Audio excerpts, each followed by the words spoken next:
Right, at this moment, we are just hours away from Luigi Mangione's arraignment on federal charges for allegedly murdering the UnitedHealthcare CEO Brian Thompson. And prosecutors have now formally announced they will seek the death penalty in this case. We've got Anna Schecter joining us now. She's the CBS News Senior Coordinating Producer for Crime and Public Safety Unit. Anna, great to see you. Good to be with you. I know you've got the documents in your hands, so help us understand the significance of this arraignment and the case the government is making of why the death penalty they think is appropriate. It's a great question, and it is a big day today. Yeah. We have been hearing about Luigi Mangione, but not until today is he being arraigned on these 4 federal charges. One of them carries the death penalty. Attorney General Pam Bondi has been outspoken and talked about how President Trump wants her to push for the death penalty in all of these cases, like these murder cases. But what I have in my hand here is a detailed list of reasons why prosecutors, why the government is seeking it. And it's interesting because they go beyond just the premeditation and the murder, but they actually talk about victim impact. So causing injury, harm, and loss to the family, friends, and coworkers of Brian Thompson. Second on the list in this category is the selection of the site and victim for an act of violence. So they talk about the ideological message and they lean into that. So they're kind of leaning into the theater of this.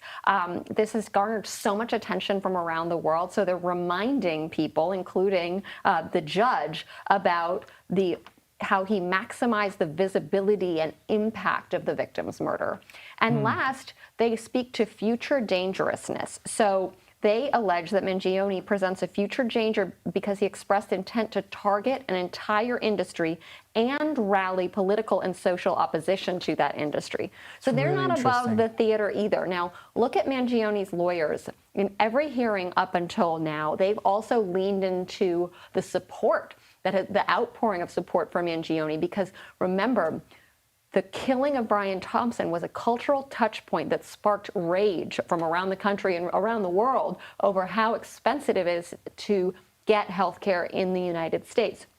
So his lawyers are leaning into that.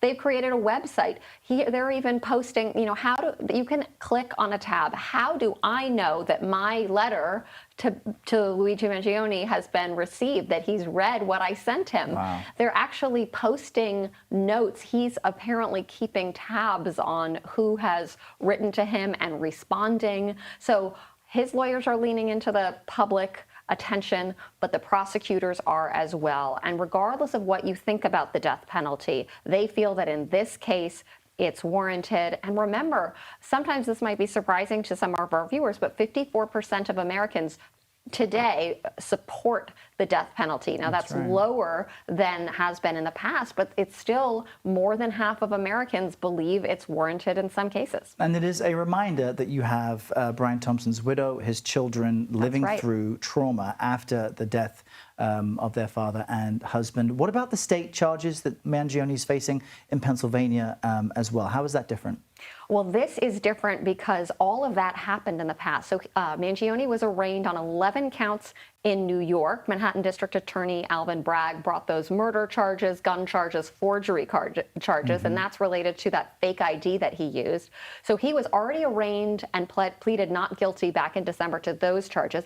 And then also, let's not forget the Pennsylvania charges. He was charged with weapons possession and forgery of documents in Pennsylvania. Those cases are moving forward, but my sources tell me that given the new Trump administration that came into office in late January, they believe that the federal case will likely go first, that federal prosecutors will likely tell those state prosecutors, hold off, we want to go first. Very serious stuff, and you're reading through all the documents for us. Anna Schecter, thanks so much. Great to see you this Friday.